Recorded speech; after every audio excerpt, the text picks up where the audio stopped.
अतुलित बलधामं हेमशैलाभदेहं धनुजवनकृशानुं ज्ञानिनामग्रगण्यम् सकलगुणनिधानं वानराणामधीशम्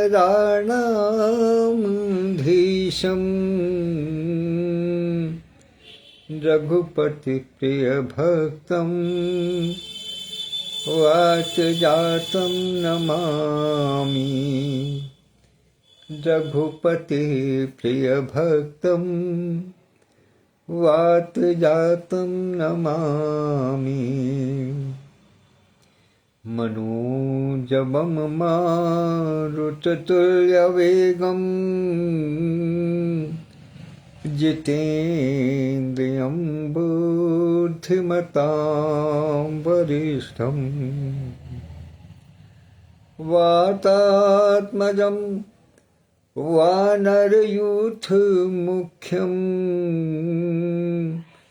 श्रीरामदूतं शरणं प्रपद्ये। श्रीरामदूतं शरणं प्रपद्ये। श्री हनुमान जी की चरणवंदना करने के उपरांत हृदयंगम साहित्यिक, सामाजिक, सांस्कृतिक और आध्यात्मिक संस्था के प्रमुख संरक्षक परमादरणीय आचार्य श्री श्री कृष्ण द्विवेदी जी को चरण स्पर्श करते हुए उनसे आशीर्वाद और अनुमति लेकर अभिवादन की श्रृंखला में स्मरण करता हूँ संस्था के संस्थापक और राष्ट्रीय महासचिव डॉक्टर विधुभूषण त्रिवेदी जी को, संस्था की राष्ट्रीय अध्यक्ष डॉक्टर विद्युत प्रभा चतुर्वेदी बंचू दीदी को, संस्था के राष्ट्रीय उपाध्यक्ष डॉक्टर सत्यप्रकाश पांडे जी को,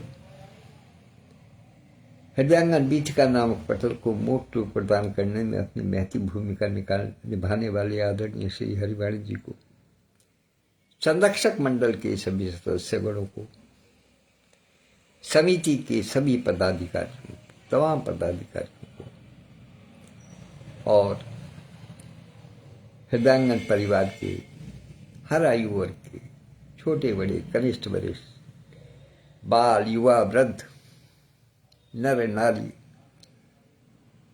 कहने का मतलब ये कि प्रत्येक सदस्य यथा योग्य अभिवादन प्रस्तुत करता हूं और कथा प्रसंग में प्रवेश करने की अनुमति चाहता हूं। कल जैसा आप सबको पता है कि माता पार्वती भगवान भोलेनाथ के पास गई जब वो एक विशाल सुंदर हर मौसम में हरा भरा रहने वाले वट वृक्ष की छाया में बैठे थे। माता उनके निकट पहुंची तो देवों के देव महादेव ने उनको अपने निकट अपनी वृक्षाला पर बाईं ओर उनको अपना स्थान प्रदान किया और उन्हें बैठने का आग्रह किया। भगवान भोलेनाथ ने माता जी को वाम अंग प्रदान किया। ये देखकर सभी के मन में प्रसन्नता छाई, मौसम और अनुकूल हो गया। आदरणीय भाई शेर सिंह जी उपस्थित हैं, उनकी उपस्थिति को सादर प्रणाम करता हूँ। बिजनौर से अंकित भी उपस्थित हो गए हैं, इनकी उपस्थिति के लिए भी आभार व्यक्त करता हूँ और इनको बहुत बहुत शुभ आशीर्वाद देता हूँ। तो कल हम जहाँ छोड़े थी कथा, वहां से आगे बढ़ते हैं। दृश्य की कल्पना कीजिए कि माता पार्वती भगवान भोलेनाथ के वामंग पर विराजमान हैं और उनकी मनस्थिति को अनुकूल करने के लिए उनसे विभिन्न प्रकार के मधुर, मीठे, सुंदर, सरल शब्दों में उनसे याचना कर रहे हैं। भय उनके मन में पिछली बार का भी है कि कहीं मुख से कुछ ऐसा न निकल जाए जो भोलेनाथ पुनः क्रोध में आ जाए, या कहीं मेरी बात को अनसुना न कर दें। अर्थात एक प्रकार से मनुहार करती है भगवान भोलेनाथ की माता पार्वती। और मनुहार करने के बाद में जब देखती हैं कि अब ये सुव्यवस्थित हैं और मेरी किसी भी वार्ता को अन्यथा लेकर के किसी प्रकार से कोई बात नहीं कह रहे हैं, तब उन्होंने उनके अपने मन की बात कही। आदरणीय भाई रामकृष्ण सिंह वेदांती जी भी उपस्थित हैं, उनकी भी उपस्थिति को सादर प्रणाम निवेदित करता हूं। तो जो मोह पर प्रसन्न सुख राशि, जानिय सत्य मोहि निज दासी। ते प्रभु हरहु मोर अज्ञाना, कही रघुनाथ कथा विधि नाना। माता पार्वती उनसे मनोहर करती हैं कि हे प्रभु, हे देवों के देव, यदि आप मुझ पर प्रसन्न हैं, हे तमाम विश्व को सुखों की दाता, सुख राशि, सुख प्रदान करने वाली, तमाम विश्व को सुख प्रदान करने वाले हैं आप, यदि आप मुझ पर प्रसन्न हैं और मुझको आपने अपने हृदय से मुझे अपनी दासी स्वीकार कर लिया है, तो हे प्रभु मेरे अज्ञान को हरिए, मेरे मन में जो अज्ञानता है उसको हरिए, और कही रघुनाथ कथा विधि नाना, नाना प्रकार से रघुनाथ जी की कथा का आप वाचन कीजिएगा, मैं उसको सुनना चाहती हूं। और फिर और कहती हैं कि जासु भवन सुर तरु तर सोई, सही की दरिद्र जनित दुख सोई। जासु भवन सुर तरु तर होई। आप सोचिए कि जिसका घर कल्प तरु के वृक्ष की छाया में हो, सुषमा सूत्र जी भी उपस्थित हो गई है, आभार व्यक्त करता हूं, कि जिसका घर, जिसका निवास कल्प तरु के वृक्ष की छाया में हो, भला वो कभी दरिद्रता के दुख के लायक होता है, या उसको कभी दरिद्रता का दुख सहना पड़ता है? अर्थात नहीं। तो शशि भूषण अस हृदय विचारी, हरहु नाथ मम मति भ्रम भारी। बार बार ये की बात कहती हैं कि हे शशिभूषण, हे विधुभूषण, हे चंद्रमौली, हे महादेव, ऐसा विचार करके, ऐसा अपने हृदय में ऐसा विचार करके, हरहु नाथ मम भ्रम अति भारी, मेरे मन का जो भ्रम है उसको आप दूर कीजिएगा। इसलिए उन्होंने कहा कि चूंकि मैं अब आपकी छाया में हूं, आपकी छाया में मैंने निवास बनाया है और आप कल्पतरु हैं। कल्पतरु का मतलब आप भूत भविष्य वर्तमान सबके ज्ञाता हैं। कोई ऐसा प्रश्न नहीं है, कोई ऐसी शंका नहीं है, कोई ऐसी समस्या नहीं है जिसका हल आपके पास नहीं है, या जिसके मूल तत्व की, जिसके गूढ़ रहस्य की जानकारी आपके पास नहीं है। ऐसा कुछ नहीं है संसार में। तो मुझे अगर आप अपनी दासी मानते हैं तो ऐसा समझिए कि जैसे आप कल्पवृक्ष हैं और मैं उसकी छाया में निवास करने वाली, उसकी शरण में निवास करने वाली दासी हूं। तो भला मुझे दुख कैसे हो सकता है? और मुझे दुख किस बात का है कि मेरे मन में जो भ्रम है रघुनाथ जी को लेकर के, उसको दूर कीजिएगा। आपने सबके प्रश्नों का उत्तर दिए, सबके प्रश्न दूर किए, सबकी शंकाओं को समाधान किया, लेकिन आप मेरी इस शंका का समाधान कीजिएगा। और प्रभु जे मुनि पर मारथ वादी, कहि राम कहूँ ब्रह्म अनादि, शेष शारदा वेद पुराना, सकल करहि रघुपति गुण गाना। कि हे प्रभु, जो परमार्थवादी, जो परमार्थ तत्व ब्रह्मा के ज्ञाता हैं और वक्ता हैं, ऐसे मुनि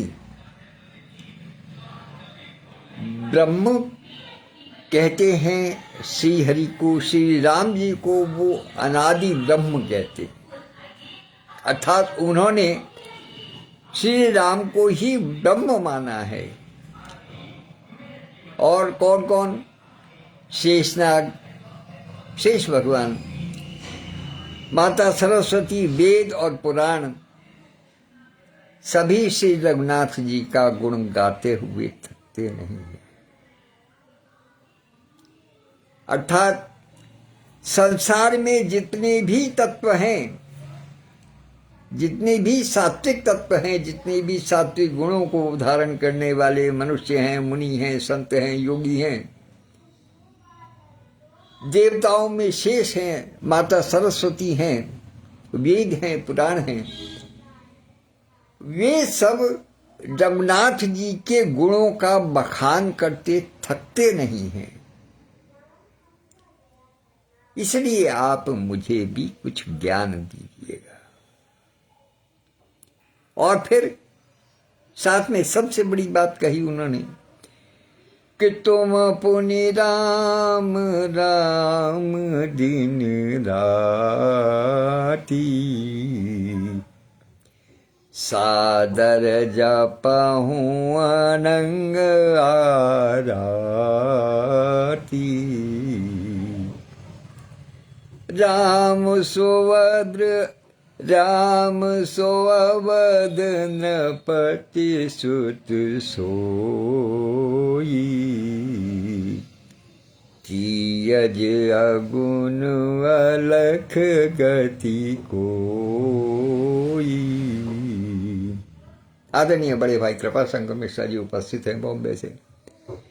बहुत बहुत उनका आभार व्यक्त करता हूं। तो कहते हैं कि हे कामदेव के शत्रु भगवान भोलेनाथ, आप हमेशा आठों याम दिसी वासर, हमेशा आप राम राम का जाप किया करते। माता पार्वती कहती हैं कि भोलेनाथ, आप हर समय हर घड़ी राम राम का जाप किया करते हैं। तो मुझे ये बताइएगा कृपा कीजिएगा ये बताने का कि जिन राम राम का आप जाप करते हैं वे अजन्मे, निर्गुण और अगोचर हैं या दशरथ के पुत्र हैं या दोनों एक ही हैं, इसके विषय में मेरे मन का भ्रम दूर कीजिएगा। क्योंकि जैसा कल निवेदन किया था कि भ्रम यदि अपने मन का हो तो जाता नहीं है, दूसरे ने किसी ने पैदा किया हो तो बड़ी आसानी से चला जाता। लेकिन यहां माता पार्वती के मन में भ्रम पिछले जन्म से भरा पड़ा है।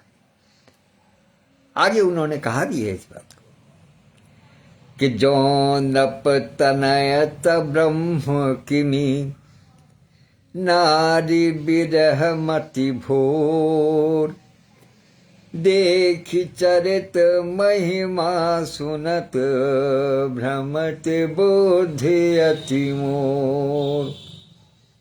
आखिर उन्होंने अपने मन के, अपने बुद्धि के सारे भ्रम को खोलकर उनके सामने रख दिया। कहते हैं पति से कोई बात नहीं छुपानी चाहिए, तो इसलिए उनके मन में जो भ्रम था वो सारा भ्रम उन्होंने खोल करके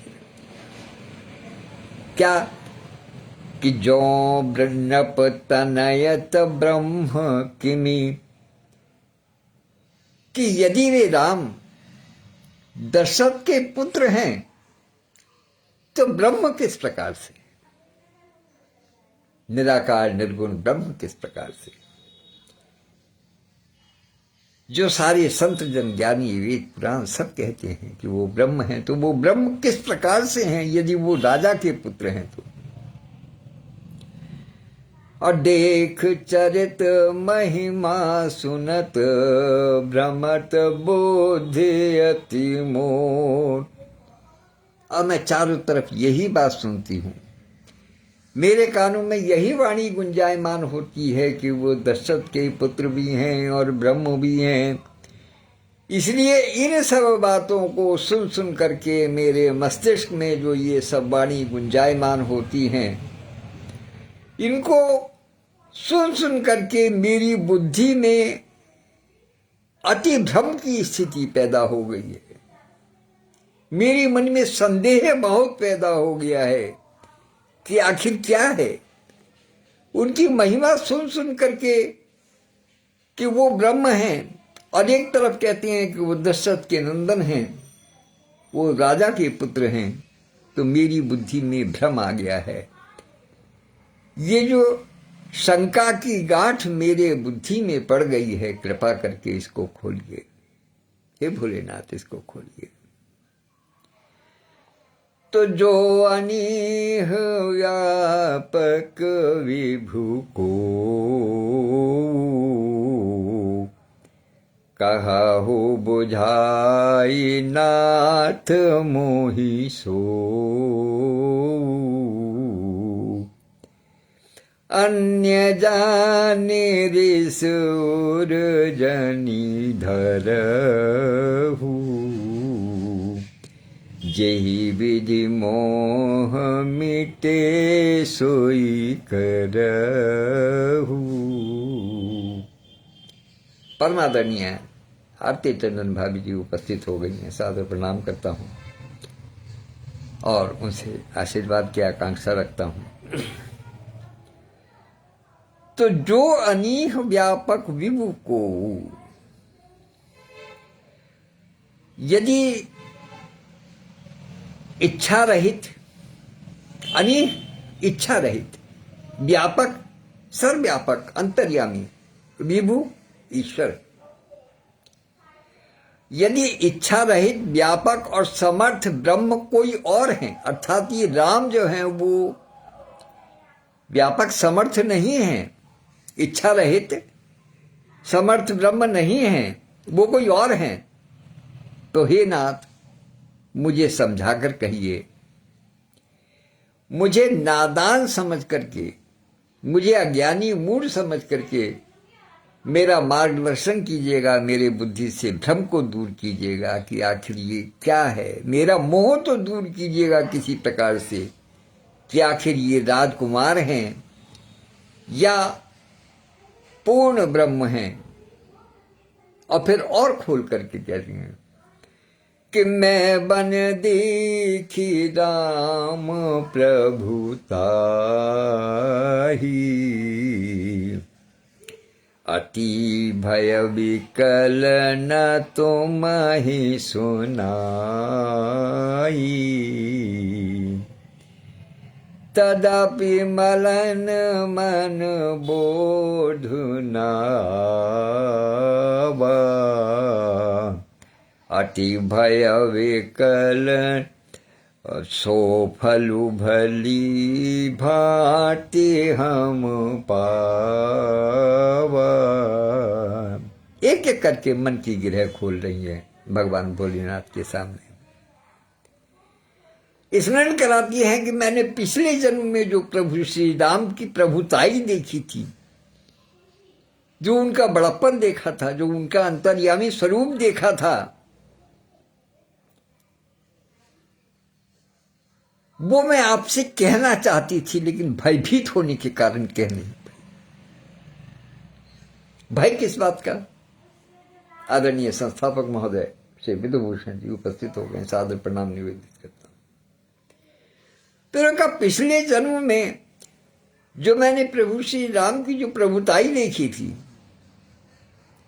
जो उनका अंतर्यामी ब्रह्म स्वरूप देखा था, उसको मैं शंकावश यानी भयभीत होने के कारण मैं आपसे स्पष्ट रूप से कह नहीं पाई। उनका संदेह किस बात की ओर है कि जब भोलेनाथ ने उनसे पूछा, माता सती से जब लौट करके आई परीक्षा लेकर के, कि तुमने किस प्रकार से परीक्षा ली, तुम कहो देवी, तो उन्होंने झूठ बोल दिया था कि मैंने कोई परीक्षा नहीं ली है। भला जिसको आप पूछते हैं मैं उसकी परीक्षा कैसे ले सकती हूं? तो उसी दृश्य का वर्णन, उसी विषय का वर्णन, उसकी गिरह खोलते हुए पार्वती जी कहती हैं कि मैंने उस समय उसको भयभीत होकर के, आपसे भयभीत होकर के मैंने वो गांठ नहीं खोली थी, मैंने आपको झूठ बोल दिया था। और मैं जानती हूं कि मैंने उस समय अपराध किया था, और इस अपराध के कारण चूंकि मेरी बुद्धि मलिन हो गई थी, और मलिन बुद्धि की जो सजा मिलती है वो मैंने भोग ली है। जो मेरे मन में जो मलिनता आ गई थी, जो कुटिलता आ गई थी, जो एक संशय पैदा हो गया था, जो बीज पैदा हुआ था संशय का, और फिर जिस पर मैंने आपसे झूठ बोला, उसकी सजा मुझे पिछले जन्म में भली भांति प्राप्त हो चुकी है। और फिर क्या कहती हैं कि अजहूं कछु संशय मन मोरे, करहूं कृपा विनवऊ कर जोरे, प्रभु तब मोहि बहु भांति प्रबोधा, नाथ सो समुझी करहूं जनि क्रोधा। भोलेनाथ से प्रार्थना करती हैं कि अजहूं कछु संशय मन मोरे, कि हे भगवान, हे प्रभु, आज भी मेरे मन में कुछ संशय है। माता का भ्रम मिटा नहीं। कहती है वहां उन्होंने प्रभुताई देखी प्रभु श्री राम की, और भयभीत होकर के आपसे सत्य नहीं कहा, लेकिन मेरे मन में संशय आज भी बना हुआ है। कि ये राजा के कुमार हैं, राजपुत्र हैं या ब्रह्म हैं। इसलिए मैं आपसे हाथ जोड़ करके विनती करती हूं, करहूं कृपा बिनवों कर जोरी। मैं हाथ जोड़ करके आपसे विनती करती हूं कि आपने उस समय भी मुझे बहुत अच्छी तरीके से समझाया था। ऐसा नहीं है कि भोलेनाथ ने उस समय कोई कसर छोड़ी थी समझाने में, उस समय भी समझाया था। कहा था कि ये मेरे प्रभु हैं, ये अनादि हैं। और कहते हैं कि पति को, पत्नी को पति की सहज भाव की बात को स्वीकार कर लेना चाहिए। उसकी स्वीकार्यता जब ही बढ़ती है, स्वीकार कर लेना चाहिए, एक दूसरे की बातों को स्वीकार कर लेना चाहिए जो त्रुटि रहित हों, जिनमें किसी प्रकार के संशय की गुंजाइश न हो, तुरंत मान लेनी चाहिए। लेकिन नहीं मानी उन्होंने, तो इसलिए आपने मुझे उस समय भी बहुत अनेकों प्रकार से समझाया था, किंतु मैं ही अज्ञानी थी, मूढ़ थी, मुझे समझ में नहीं आया। मुझे उस समय समझ में नहीं आया। आप इस बात को जानते हैं, आप इस तथ्य से परिचित हैं। इसलिए हे प्रभु, आप इस समय मुझ पर क्रोध मत कीजिएगा और कृपा करके प्रभु श्री राम का जो कथा है उसका नाना प्रकार से, नाना विधि, नाना प्रकार से आप मुझे उनके गुण का गान कीजिएगा, मुझे बताइएगा। तो तब कर अस विमोह अब नाई, राम कथा पर रुचि मन माही। तब कर अस विमोह अब नाही। विश्वास कीजिएगा कि इस समय मेरे मन में उस समय के अनुसार मोह नहीं है। अर्थात मोह क्या है? मोह वास्तव में और कुछ नहीं है। मोह है मूढ़ता, अज्ञान, जो उलझा रहता है अपने ही बुने विचारों के बीच में, वो मोह है।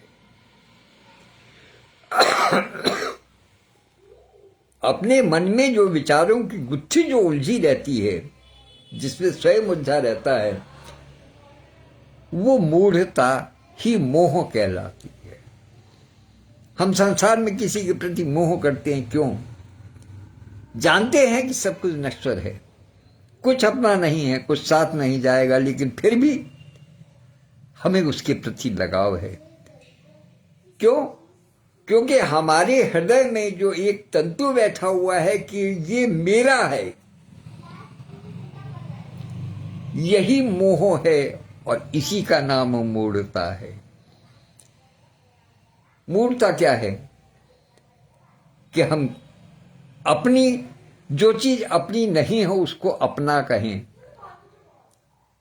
वही तो मूढ़ता है और वही मोह है कि हम किसी के, किसी वस्तु के, किसी व्यक्ति के प्रति इतने आसक्त हो जाएं कि हम उसको अपना समझने लगें, जबकि जानते हैं कि वो अपना नहीं है। वही मोह है। तो माता पार्वती कहती हैं कि तब कर अस विमोह अब नाही। जैसी मूर्ता मुझे उस समय थी वो अब नहीं है। कि राम कथा पर रुचि मन माही। और इस समय मेरे मन में प्रभु श्री राम की कथा पर रुचि पैदा हुई। अब मेरे मन में इच्छा जागृत हो गई है कि मैं प्रभु श्री राम की कथा को सुनूं। तो इसलिए कहु पुनीत राम गुण गाथा, भुजगराज भूषण सुरनाथा।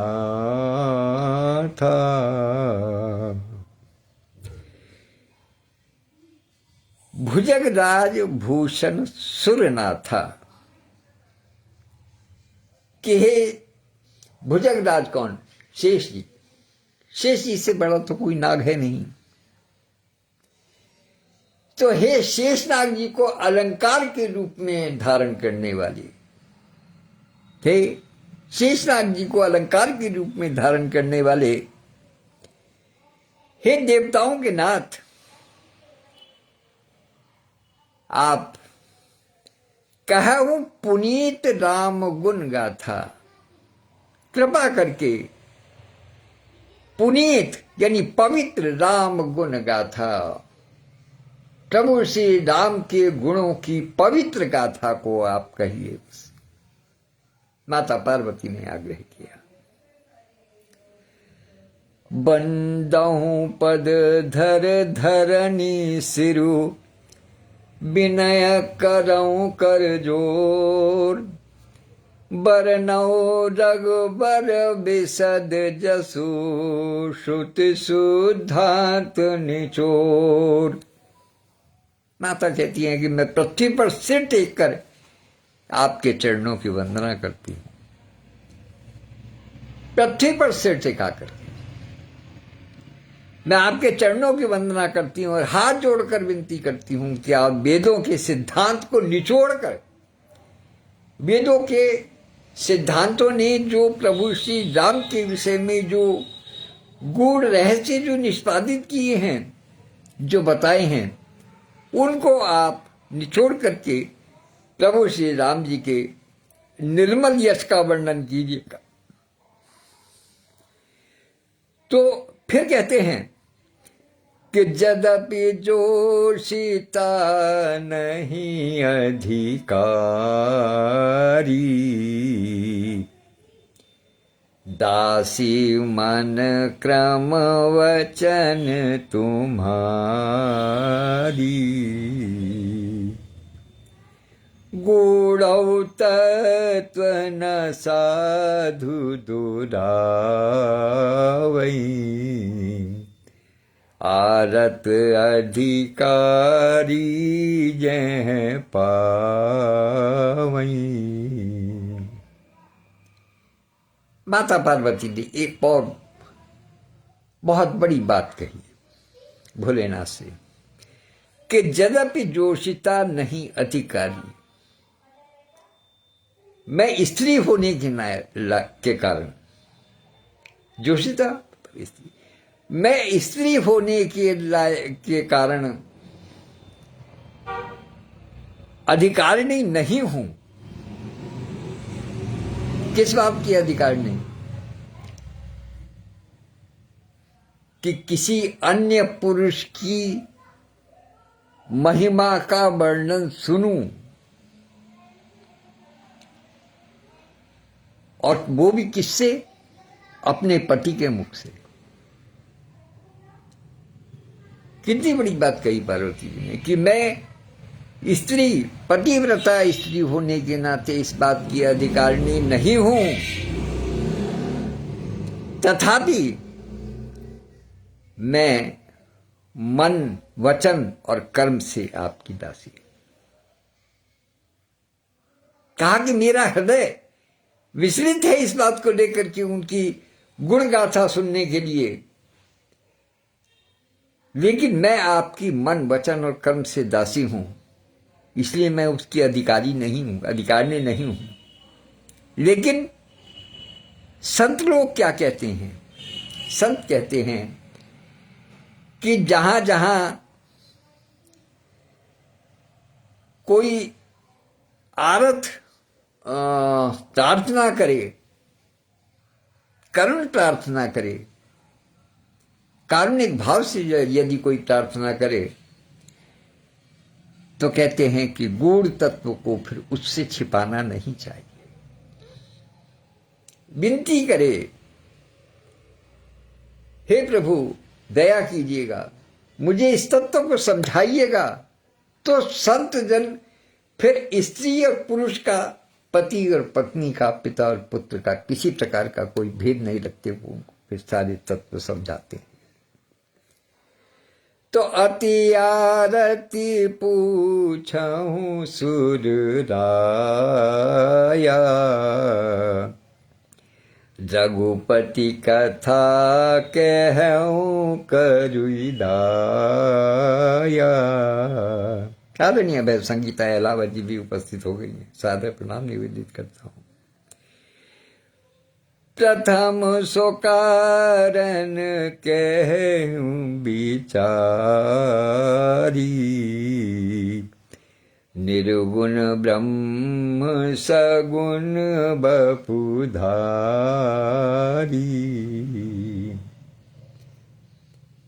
अति आरत पूछूं सुर राया, सुर राया हे देवताओं के नाथ, देवताओं के राजा, मैं अत्यंत आर्त भाव से दीनता के साथ में आपसे पूछती हूं कि रघुपति कथा कहूं करी दाया।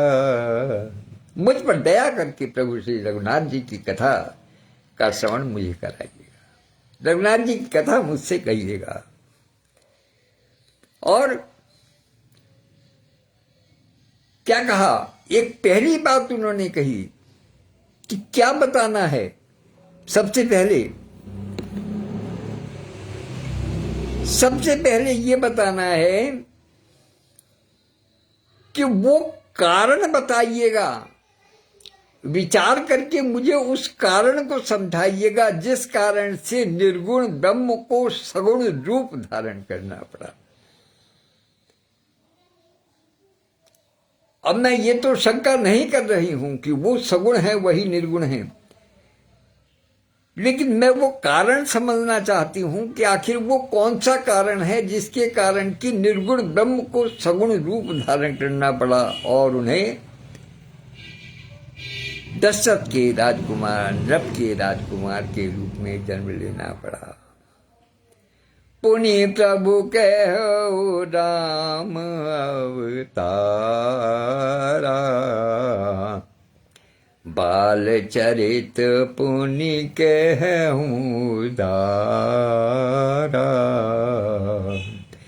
कहूं जथा जान की विवाई, राजा राज तजा सो दूषण काहि। फिर प्रभु श्री रामचंद्र जी के अवतार की कथा कहिएगा, उनके उदार बाल चरित्र को कहिएगा, और फिर जिस प्रकार उन्होंने श्री जानकी जी से विवाह किया वह कथा कहिएगा। और फिर ये बताइए कि उन्होंने राज्य को छोड़ा तो किस दोष के कारण छोड़ा, किस दोष से उन्होंने छोड़ा। आदरणीय राष्ट्रीय अध्यक्ष डॉक्टर विद्युत प्रभा चतुर्वेदी मंजू दीदी उपस्थित हो गई, सादर प्रणाम निवेदित करता हूं। तो उन्होंने एक एक करके सारी बात, इसलिए कि कहीं कोई क्रम ना टूटे। माता पार्वती नहीं चाहती हैं कि किसी प्रकार का कोई क्रम टूटे प्रभु श्री राम की कथा को सुनने में, इसलिए उन्होंने सारी बात एकदम से कह दी कि पहले ये बताइएगा कि वो निर्गुण ब्रह्म से सगुण क्यों हुए, क्या कारण थे। फिर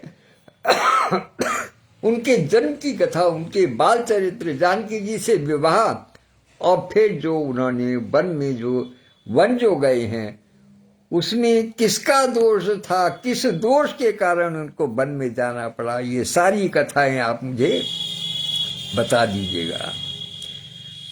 और बन बसी की ने चरित अपारा, कहु नाथ जिमि रावनु मारा। राज बैठ की बहुलीला, सकल कहऊँ शंकर सुख शीला।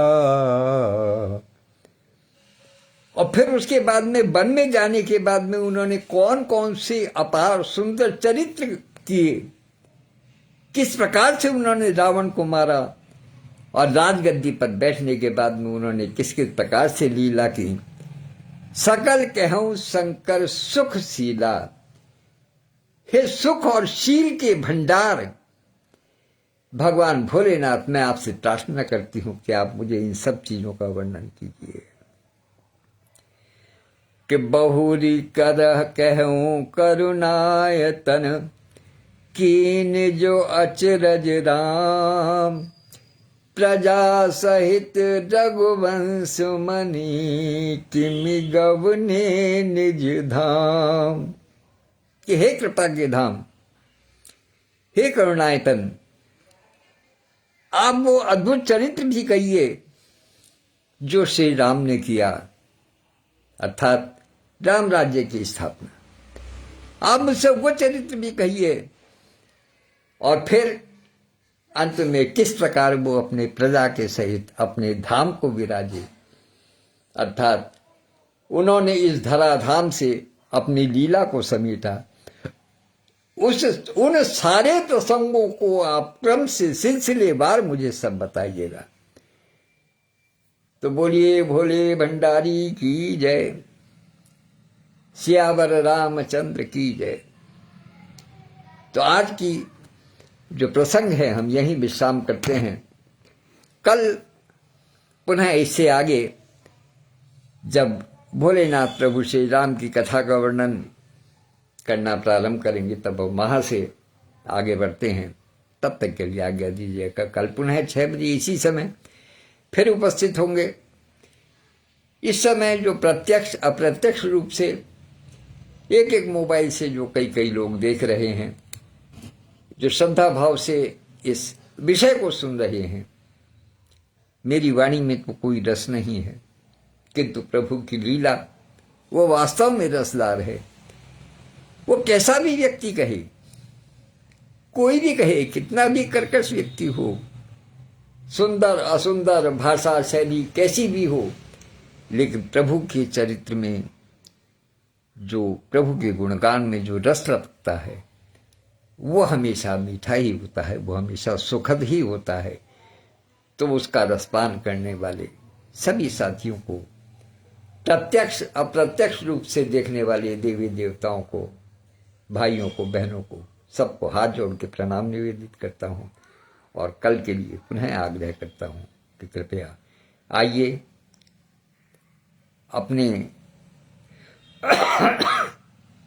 मन को, बुद्धि को, वाणी को, कानों को पवित्र कीजिएगा इस कथा के माध्यम से, और मुझे आज्ञा दीजिएगा। धन्यवाद, नमस्कार।